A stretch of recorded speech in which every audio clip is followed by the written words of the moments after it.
Mungkin inilah rasanya, rasa suka pada dirinya. Sejak pertama aku bertanya, Facebooknya apa, nomornya berapa. Masih kembali lagi bersama B-Force. Kita masih ngobrol-ngobrol lagi pastinya. Pastinya, dan ini makin seru nih Jo. Yes, karena di segmen ini mereka harus curhat, nangis, bombay. Ya, karena kalau enggak nanti kita udah ada alat penyetrum. Hah? Oh, jadi serius? Kalau Serius nggak kita nangis, bohong? disetrum. Ya, jadi kalau nggak nangis disetrum, pakai belut. Belum listrik ya? Oke, Fajar. Tapi sebelum main-main kita nanya dulu kenapa kalian mau ngebentuknya tuh harusnya boyband, kenapa nggak solo gitu? Enggak, orang dia maunya Surabaya, ngapain Solo? Terserah dia Ya lah. dia Tegal. Hah? Tegal. Tahu dari mana orang dia Surabaya, bener nggak Al? Tegal. Al, kamu tuh harusnya kolaborasi sama aku. Gimana maksudnya? Kolaborasi. Briefing dulu ya. Kerjasama. Iya, tapi kenapa sih kalian memilih untuk jadi boy band aja gitu, nggak solo karir gitu?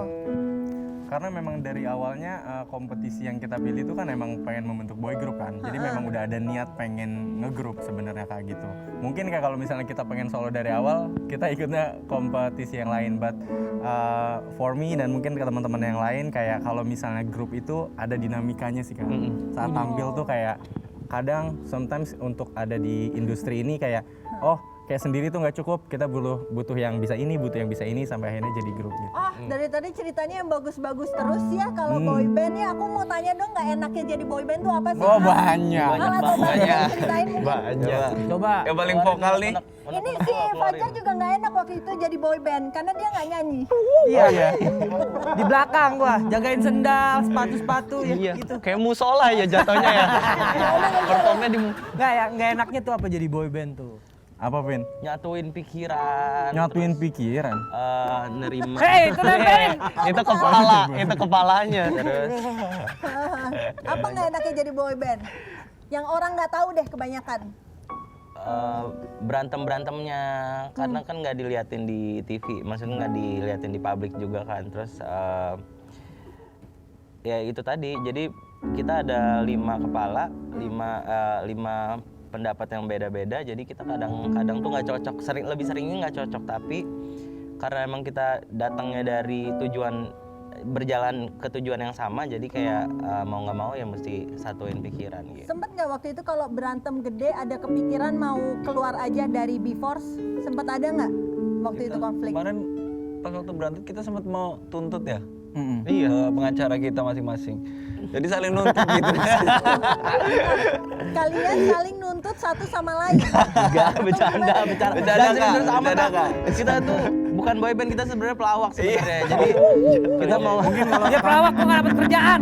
Kamera Nggak bisa bisa di nih. zoom. Tuh, Kak. Ini kita kalau tonjok-tonjokan emang kayak gini. Iya, emang kayak gitu, Kak. Ntar dulu, ini tonjok-tonjokan ini nonjok siapa? Kamu, Bastian? Wah, kamu. Gitu. Ini kita rencana habis acara ini kita mau bubar ya udah ya. jadi pengukuhannya di sini sebenarnya. Jangan. Jangan. Ini kita klarifikasinya di sini ya. Fans kalian banyak Kaget ya, yang nungguin Kak? kalian loh. Kaget. Enggak bercanda. Bercanda. Waduh, nggak maksudnya kalau misalkan ribut besar biasanya yang jadi yang paling tua tuh siapa? Maksudnya yang penengah. Kalau ribut besar ya, yang pastinya kalau aku sendiri aku bakalan curhat ke Bastian dulu. Karena since dia adalah leader, aku juga pengen lebih kayak nanyain solusinya apa nih. Kita cari yuk bareng-bareng kayak gitu loh. Tapi aku yakin si Bastian juga akan kontak personal satu-satu. Biasanya Bastian yang bakalan ngumpulin opini dan dia bakalan bikin keputusan dan akhirnya dia open obrolan lagi gitu. Jadi aku kumpulin ini sini, aku laporin ini, kok lebih ke komporin. Ngomporin Jadi makin parah ya. Kompor makin parah. Kalau boy band nih kalian ributnya kayak gini bukan sih? Bukan dong. Woi, anak Oh, mana? battle deh. Battle ya. Jadi konten kalau kayak gitu, jadi konten. ya. Tapi Al, kamu kan sendiri kalau misalkan kita tahu Al ini dia terkenal juga di salah satu platform ya di Instagram dulu yang jadi 2 orang berbeda tapi 1 orang ya Al ya, dan itu nyanyi lagu-lagu Jawa kayak gitu-gitu. Kamu kan dulu udah pastinya banyak endorse di Instagram pada saat si B-Force vakum. Kamu sempat kepikiran nggak untuk keluar dari B-Force, ya udah jadi influencer aja gitu fokusin? Kalau kepikiran buat jadi boyband karena emang sebelum aku ciptain karakter yang namanya Pak Ijo itu yang suka pakai Pak Ijo, belangkon itu, emang dari 2013 tuh aku udah ngeboyband dulu Kak. Jadi ini adalah boyband kedua aku. Yang pertama itu manajemennya manajemen Korea dan di training di sana. Kurang lebih sama seperti Malvin. Jadi emang sebelum aku memutuskan untuk bikin Pak Ijo itu aku udah pengalaman di perboybandan itu. Jadi Gak kapok kamu? kenapa? Kapok nggak tapi jadi boyband Enggak lagi? sih, seru. Seru? Karena part nyanyinya dikit. Jadi Duitnya sama. Partnya dikit, duit sama. iya. Part Jadi nyanyinya ketika dikit ya bagi-bagi. ketika digabung jadi B-Force lagi udah kayak yang seru nih, lucu nih bikin boyband gitu. Karena emang udah bukan sesuatu hal yang baru lagi sih, tinggal ngeblendnya orang-orang. Kalau disuruh pilih, kamu pilih jadi influencer atau sama B-Force? Influencer. Tapi ayo, coba pilih mana? Kalau ngomongin dosa lu. finansial gimana Leo? Buat dosa lo, ada Enggak belut sih. listrik nih. Kalau untuk secara apa tadi? Finansial. Karena emang pasarnya Pak Ijo kan orang Jawa. Jadi di Indonesia, untuk di Indonesia sendiri emang emang pasarnya di situ. Orang-orang Jawa kan ibaratnya mendominasi nih. Jadi kalau untuk penghidupan, astaga ini bener-bener curhat loh. Mas. Iya, Gak apa-apa, loh, itu curhat cuma ini. ada di curcol. Iya.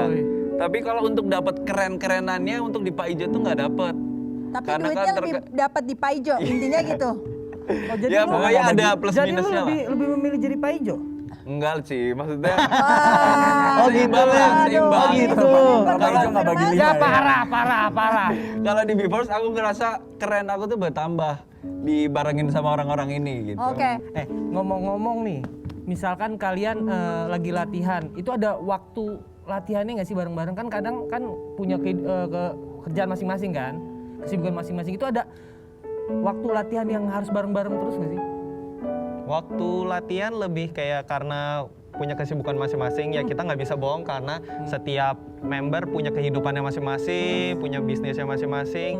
Lebih kayak komunikasi kayak nyatuin schedule aja sih. Hari ini bisa gak jam segini, nggak bisa reschedule lagi gitu loh. Oke. Kalau seandainya nggak ketemu waktunya nggak latihan berarti? Tapi puji Tuhannya kita tahu prioritas sih. Maksudnya Oke. seperti misalnya pekerjaannya itu akan 3 hari di ke depan yang paling dekat. Nah kita prioritasin yang paling dekat dulu. Tinggal diaturin schedule-nya ya. Nah, kalau misalkan kalian kan dari berbagai daerah masing-masing nih dikumpulin jadi satu, kalian gimana rasanya jauh dari orang tua, dari keluarga? Kangen nggak? Kangen sih, karena Tunggu, kok kangen sih? Gimana ini maksudnya? Jadi kayak sih. kangennya nggak ikhlas gitu. karena Mana sih lu? iya kan sekarang tinggal ke Bonjol, keluarga kan di Kelapa Gading. Dekat kalau dia mah Dekat. Kalau Tapi aku kan dekat, tetap kan. Kalau misalkan Devin sama Al dari Tegal itu gimana? Orang tua di sana? Iya, orang tua di sana. Dan emang dari udah 2013 emang udah memutuskan untuk merantau di Jakarta. Bukan memutuskan diusir kali lu. Nitip pesan apa Al orang tua mama papa waktu itu? Iya, waktu Al Pak. ke Jakarta. Jaga kesehatan sama ini sih lingkungannya sih dijaga karena kan yang namanya orang tua kalau dengar kayak dunia entertain kan dekat dengan hal-hal yang mungkin ya, yang kita betul. tahu gitu. Jadi lebih ke pesannya ke situ sih, jangan sampai ke ibaratnya keblinger lah gitu. Itu sih lebih ke situ. Al, kamu kan jauh dari orang tua kamu. Kalau mama papa kamu lagi nonton, sekarang kamu mau ngomong apa? Halo, Alif selalu ingat apa kata orang tua, kata mama segala macam, jaga perilaku dan ya Alif di sini untuk mama nggak bakal ngecewain mama sekeluarga pokoknya. Semoga apa yang aku lakukan bisa mengangkat derajat keluarga kita lebih baik. Amin. Oke, pemirsa di rumah jangan kemana-mana. Abis ini kita masih ada main-main, Angel. Yes. Tetap di Curcol Kuy. Jangan ditahan, keluarin aja. Tarik nafas, hembuskan.